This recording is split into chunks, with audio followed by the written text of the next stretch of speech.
Hello students, आज हम लोग टिप्पणी की परिभाषा और उसके प्रकार हमने पढ़े थे पिछले वीडियो में। इस वीडियो में हम पढ़ेंगे टिप्पणी के उद्देश्य, उसके महत्व और विशेषताएं। तो हम पहले पढ़ते हैं टिप्पणी लेखन के उद्देश्य। टिप्पणी हम क्यों लिखते हैं, किस उद्देश्य से हम टिप्पणी लिखते हैं। सरकारी कार्यालयों में विशेष रूप से असंख्य पत्रों का आदान प्रदान होता है। उन्हीं पत्रों को कम से कम और बड़ी सहजता से निपटाने के लिए टिप्पणी की आवश्यकता होती है।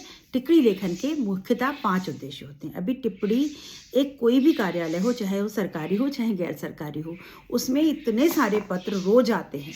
इतने सारे पत्रों को अगर हम पढ़ने बैठ जाएं वहाँ के और अधिकारी या वहाँ पर कर्मचारी, तो वो पत्र ही पढ़ते रह जाएं, फिर तो और कोई काम कर ही ना पाए। तो इतने सारे पत्रों को एक साथ बड़ी सहजता से, आसानी से, सुविधापूर्वक निपटाने के लिए टिप्पणी काम आती है।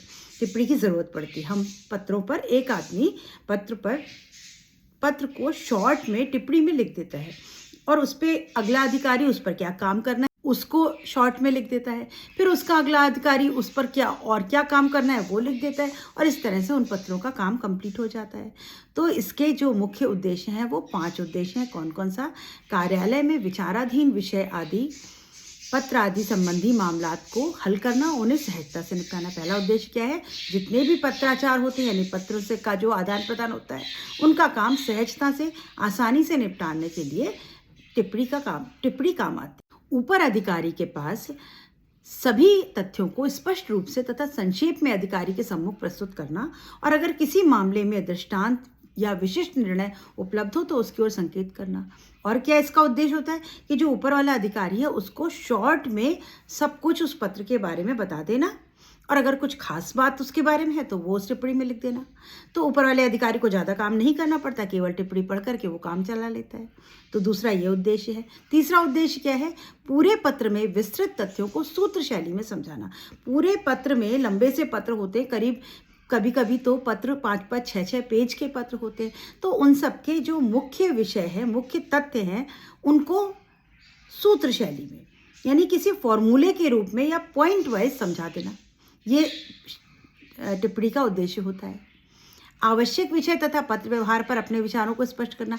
अब जो विषय है उसके ऊपर अपना विचार, अब कोई पत्र है उस पर मेरा क्या विचार है, मैं कहाँ लिखूंगा, तो मैं पत्र के नीचे एक टिप्पणी में लिख दूंगा कि भाई ये आया है और मेरा ये विचार है। तो अपने पत्रों को लिखना भी टिप्पणी का उद्देश्य होता है। आवती के अंतिम निस्तारण के लिए क्या कार्रवाई हुई है उसे पुष्ट करना। अभी जो आवती यानी आने वाला पत्र है, आगत पत्र जो है, उसके ऊपर क्या कार्रवाई होनी है या क्या हुआ है, ये इसको पुष्ट करने के लिए भी लिख दिया जाता है। जब मतलब फाइनल काम हो जाता है तो एक शॉर्ट टिप्पणी भी लिखा जाता है कि इस पत्र पर कार्य कर दिया गया। जैसे मान लीजिए कोई पत्र है, मैंने पत्र लिखा कि मुझे, जो मैंने उस दिन ड्यूटी करी थी तो मुझे उसके पैसे दिए जाए। अब वो पहले नीचे अधिकारी होगा, फिर ऊपर अधिकारी, फिर वो प्रूव होगा कि हाँ इसने काम किया था, अब इसको पैसे दे दिए जाए। तो जो वहाँ का क्लर्क होगा वो मुझे पैसे दे देगा।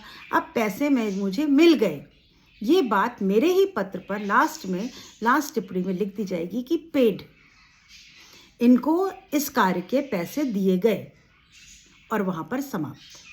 यानी अब ये पत्र कंप्लीट हो गया, इसको दिए गए, इस डेट को इनको दे दिए गए। अब मैं अगर 10 साल बाद भी जाकर के कहूँ कि मेरे पैसे नहीं मिले, तो वो कैसे पता चलेगा? वो पत्र निकाला जाएगा, वो फाइल निकाली जाएगी, उस पत्र को निकाला जाएगा, उस पर लिखा होगा कि इस आदमी को इस दिन ये पैसे दिए गए। तो टिप्पणियाँ आवश्यक है ना। अगर टिप्पणी पे नहीं लिखा होता तो कैसे पता चलता? मैं फिर से क्लेम कर सकता था। तो ये सब कार्य इसके उद्देश्य होते हैं, यानी एम, किस उद्देश्य से टिप्पणी लिखी जाती है।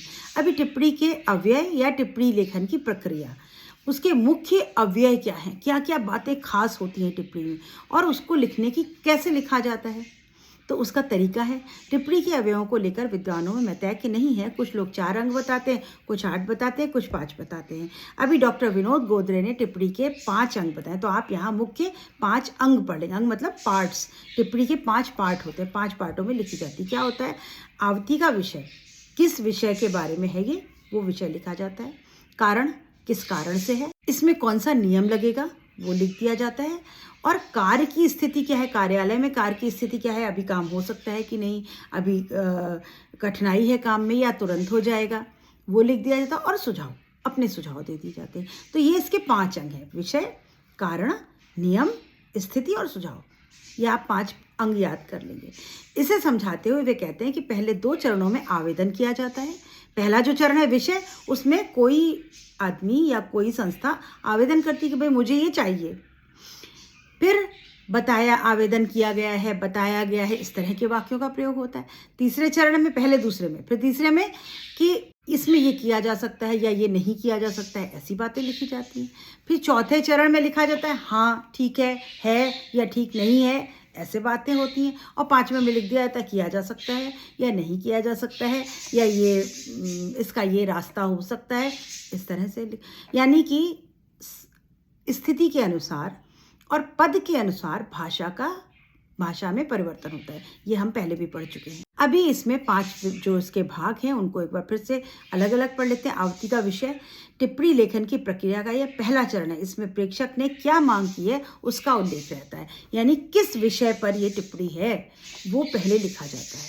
टिप्पणी, जब हम कोई टिप्पणी लिखते हैं तो हम उसमें लिखेंगे कि ये अवकाश के मांग के लिए है, या ये पैसों की मांग के लिए है, या कोई सुविधा की मांग के लिए है, या पदोन्नति के लिए है। जो भी कारण हो उस कारण को लिखना आवश्यक है। विषय, हाँ, किस विषय पर है वो लिखेंगे। फिर कारण, ये मांग वो क्यों कर रहा है, उसको क्यों चाहिए पदोन्नति, उसको क्यों पैसे चाहिए, उसको क्यों छुट्टी चाहिए, तो कारण लिख देंगे। फिर उसके बाद नियम, कि नियम के अनुसार ये पेमेंट होना चाहिए, नियम के अनुसार छुट्टी मिलनी चाहिए या नहीं मिलनी चाहिए, नियम के अनुसार इनको पदोन्नति होनी चाहिए या नहीं होनी चाहिए। तो हम कारण, नियम लिख देते हैं कि हमारे ऑफिस का क्या नियम है या क्या रूल है। फिर कार्यालय में स्थिति क्या है। अब कार्यालय में कार्य की कैसे, भाई अभी नहीं हो पाएगा, अभी काम करने वाले लोग नहीं है, या अभी तुरंत हो सकता है, तुरंत हम उनका कल तक काम करके दे देंगे। तो इस स्थिति का बारे में लिखा जाता है। उसके बाद फिर सुझाव, अपना सुझाव दे देते हैं कि हाँ ठीक है, मेरी तरफ से ये मांग ऐसा रहे हैं, नियम तो ये कहता है, मेरी तरफ से ये सुझाव है, तो हम अपना सुझाव उसमें दे सकते हैं। तो ये 5 बातें इस टिप्पणी के अव्यय होते हैं, यानी उसके अंग होते हैं। अब आता है टिप्पणी की विशेषताएं, यानी प्रशासनिक कार्य के निष्पादन में टिप्पण और आलेखन का महत्व सर्वोपरि है। ये प्रशासनिक कार्य रथ के 2 पहिए हैं, जिनके कारण प्रशासनिक कार्य रथ निरंतर गतिमान रहता है। प्रशासन का जो कार्य है और टिप्पणी लेखन, ये दोनों रथ के 2 पहिए, अगर एक भी डगमगाया तो सब कुछ जो उनका रथ है वो गिर जाएगा। यानी टिप्पणी प्रशासनिक कार्य का बहुत महत्वपूर्ण एस्पेक्ट है। ये टिप्पणी की अपनी संरचना है। टिप्पणी प्रस्तुत करते समय लिपिक को उसे आत्मसात करना पड़ता है। वस्तुतः यही संरचना ही टिप्पणी को विशेषता कहलाती है। अभी टिप्पणी लिखने से पहले, अगर मुझे टिप्पणी लिखनी है तो मुझे टिप्पणी से पहले, टिप्पणी लेखन से पहले पत्र को पूरा पढ़ना पड़ेगा, आत्मसात करना पड़ेगा। आत्मसात मतलब हमें अपने अंदर पहले मुझे समझना पड़ेगा क्या लिखा है, वो क्या चाहता है, क्यों चाहता है, क्या नियम है, क्या हो सकता है, क्या नहीं हो सकता है, मतलब सब कुछ पहले आत्मसात करना पड़ेगा, तब मैं उस बात का शॉर्ट लिख पाऊंगा। जिसने लेसन नहीं पढ़ा हो वो लेसन का शॉर्ट नहीं लिख सकता, प्रश्न का उत्तर नहीं दे सकता। बिल्कुल उसी तरह अगर आपने पत्र पूरा पढ़ा नहीं है तो आप उसके ऊपर टिप्पणी नहीं लिख सकते, तो आपको आत्मसात करना पड़ता है। और यही टिप्पणी की विशेषता है। क्या क्या है टिप्पणी में, अब क्या क्या विशेषताएं होती है। निष्पक्षता होती है। जब मैं टिप्पणी लिखती हूँ, मुझे टिप्पणी लिखनी है तो मैं निष्पक्ष होकर के टिप्पणी लिखूंगी। ये नहीं कि मेरा भतीजा है और मेरा बेटा है तो मैं उसका पत्र जल्दी से आगे बढ़ा दूँ, जबकि कार्यालयों में होता इसी तरह से है कि अगर उनका कोई रिश्तेदार है तो उनकी फाइल आगे बढ़ जाती है, और जिसका कोई रिश्तेदार नहीं उसको टाइम लगता है। लेकिन टिप्पणी लेखन की विशेषता क्या है कि ये निष्पक्ष होती है, इसमें कोई पक्ष नहीं होता। मेरा अपना कोई पक्ष नहीं, मेरा कोई अपना है उसके लिए कोई पक्ष नहीं होता। टिप्पणी प्रस्तुत करते समय टिप्पणीकार को व्यक्तिगत भावों, विचारों, अनुभूतियों से ऊपर उठ करके बिना किसी पक्षपात के वास्तविक स्थिति की चर्चा करनी चाहिए। निस्वार्थ विवेचन, नियमों और विनियमों के प्रति सजगता टिप्पणी के लेखन की मूलभूत सिद्धांत है। यानी हमें इन सब से ऊपर उठ करके टिप्पणी लिखनी पड़ती है। संक्षिप्तता, दूसरी विशेषता क्या है, शॉर्ट, वेरी शॉर्ट होनी चाहिए। टिप्पणी छोटी होनी चाहिए और सब कुछ उसमें होना चाहिए, कोई चीज छूटनी भी नहीं चाहिए। तो टिप्पणी का अधिक लंबा होना दोष माना जाता है। उसकी संक्षिप्तता और विषय संगत यानी कंटेंट से बिल्कुल रिलेटेड होनी चाहिए। बड़े अधिकारियों के पास समय की कमी होती है। इस दृष्टि को देख करके टिप्पणीकार को ऐसी टिप्पणी तैयार करनी चाहिए जो कम से कम शब्दों में हो और अधिक से अधिक तथ्य को लिखती हो, उजागर करती हो। मतलब मटेरियल पूरा होगा लेकिन शॉर्ट होगी। लेकिन शॉर्ट का मतलब अब ये बिल्कुल नहीं है कि अस्पष्टता हो जाए, कि समझ में ही ना आए किसी को। तो समझ में भी आनी चाहिए, संक्षिप्त भी होनी चाहिए और सभी तथ्यों का उसमें पूरा ब्यौरा होना चाहिए। प्रवाहमानता, फ्लो होना चाहिए। ये नहीं कि ऊपर कोई बात लिख दी, फिर कोई बात बीच में कुछ और लिख दिया, फिर एंड में फिर ऊपर का कुछ लिख दिया। एक कंटिन्यूटी होनी चाहिए कि पढ़ के समझने वाले को समझने में कोई दिक्कत ना हो। अनुचित वाक्यों का भ्रांतिपूर्ण प्रयोग नहीं होना चाहिए। प्रवाहमानता खंडित नहीं होनी चाहिए। टिप्पणी में हमेशा तथ्यों को प्रवाहमानता बनी रहनी चाहिए। किसी भी परिस्थिति में उसमें तथ्यों की पुनरावृत्ति नहीं होनी चाहिए। बात की डुप्लीकेसी नहीं होनी चाहिए। एक ही शब्द बार बार नहीं, एक ही वाक्य बार बार नहीं। जो कहा जाए एक बार ये, फिर ये, फिर ये, फिर ये, फिर ये, फिर ये, फिर ये, मतलब टू दी पॉइंट बात होनी चाहिए। टिप्पणी की विशेषता है क्रमबद्धता, यानी सीरियल वाइज होनी चाहिए। वो गांव गया, वो बीमार पड़ा, उसके डॉक्टर ने ये कहा, फिर उसको ऑपरेशन बताया गया, इसलिए उसको छुट्टी चाहिए। अब ये नहीं कि वो बीमार पड़ गया था क्योंकि वो गांव गया था, वहाँ पर अस्पताल में दिखाया गया, डॉक्टर ने ये बोला, अब उसको छुट्टी चाहिए क्योंकि डॉक्टर ने ऐसा कहा है। ये तरीका नहीं है। सीरियल वाइज होनी चाहिए, क्रमबद्धता होनी चाहिए, फ्लो में होनी चाहिए, शॉर्ट होनी चाहिए, स्पष्ट होनी चाहिए और सभी तथ्यों को सामने रखने वाली होनी चाहिए। विभाजन, जब कभी टिप्पणी लंबी हो जाती है तो उनको हम बिंदुओं में बांट देते हैं।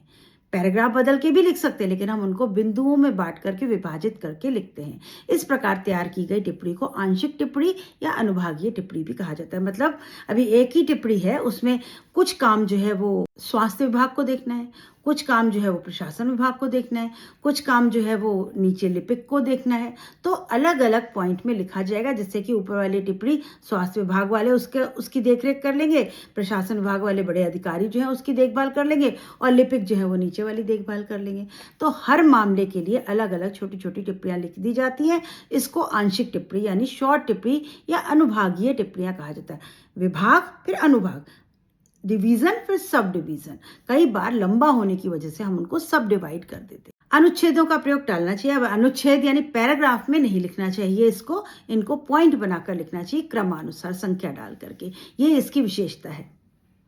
पृष्ठ संख्या, टिप्पणी में विचाराधीन पत्र का क्रमांक और पृष्ठ संख्या अंकित होना आवश्यक है। आपको लेटर का नंबर लिखना है और कौन सा पेज है वो लिखना बहुत ज़रूरी है। इससे आदेश देने वाले और निर्णय लेने वाले वरिष्ठ अधिकारियों को मालूम होता है कि उसे किस पृष्ठ पर लगे पत्र के संबंध में अपना निर्णय देना है और उससे सुविधा हो जाती है कौन सा लेटर है, कौन सा पेज है। फिर हस्ताक्षर और पद नाम टिप्पणी के नीचे बाईं ओर टिप्पणी का अपने हस्ताक्षर करता है।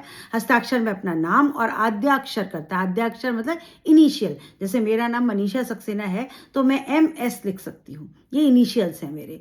तो आपको अपना इनिशियल कर देना है, पद नाम लिख देना और दिनांक डाल देनी। ये बहुत ज़रूरी है। और क्यों ज़रूरी है? क्योंकि उस पर लिखा होता है, मेरा नाम लिखा है, मेरा पद नाम लिखा है, तो मेरे ऊपर अधिकारी को अगर ज़रूरत पड़ जाए, उसको नहीं कुछ समझ में आए, तो वो मुझे बुला के कि अच्छा उनको बुलाओ, और बुला करके मुझसे बातचीत कर सकता है। आप पद नाम नहीं लिखा होगा, नाम नहीं लिखा होगा तो पता ही नहीं चलेगा किसने टिप्पणी लिखी। तो इसलिए ये लिखना बहुत ज़रूरी होता है। अभी टिप्पणी की भाषा और शैली कैसी होनी चाहिए? टिप्पणी की भाषा सरल, सहज, स्पष्ट होनी चाहिए। कोई अलंकरण नहीं होना चाहिए, कोई सांकेतिक शब्द नहीं, कोई मुहावरे, कोई लोकोक्ति, कुछ नहीं। बिल्कुल सिंपल सपाट भाषा होनी चाहिए। और दूसरी बात क्या है इंपॉर्टेंट? अन्य पुरुष में लिखी जाती, यानी थर्ड पर्सन में लिखी जाती। मैं करूँगा नहीं, मेरा सुझाव है नहीं, ऐसा किया जा सकता है, ऐसा नियम कहते हैं। मैं कहता हूं ये नहीं, मैं फर्स्ट पर्सन में नहीं, सेकंड पर्सन में नहीं, थर्ड पर्सन में लिखते हैं। शैली कैसी होती है? टिप्पणी में कोई संबोधन नहीं होता, हम किसी को खास को संबोधन नहीं करते, जनरल टिप्पणी लिखी जाती। भवदीय लिख दिया, आपका लिख दिया, आज्ञाकारी लिख दिया, ऐसा की कोई जरूरत नहीं होती, केवल अपनी बात लिखी जाती है। ये उसकी शैली है।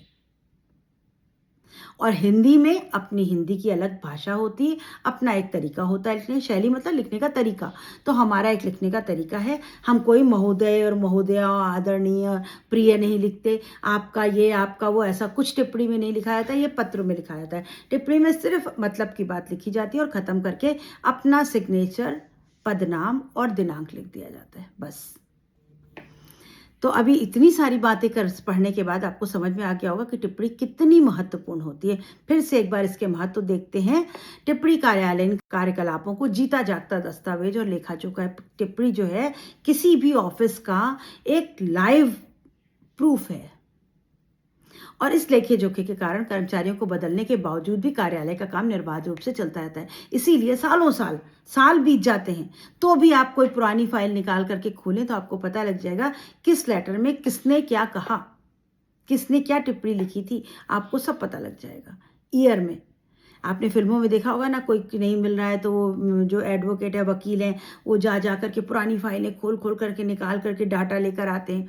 तो ये सब क्या होता है, पुरानी फाइलें, उन फाइलों पे लिखे हुए टिप्पणी, उससे हमें पुरानी सभी बातें पता लग जाती हैं। चाहे जिसने लिखा वो आदमी हो दुनिया में या वो चला गया हो, मर गया हो, 100 साल बाद भी आपको उसका लिखा हुआ मिल जाएगा।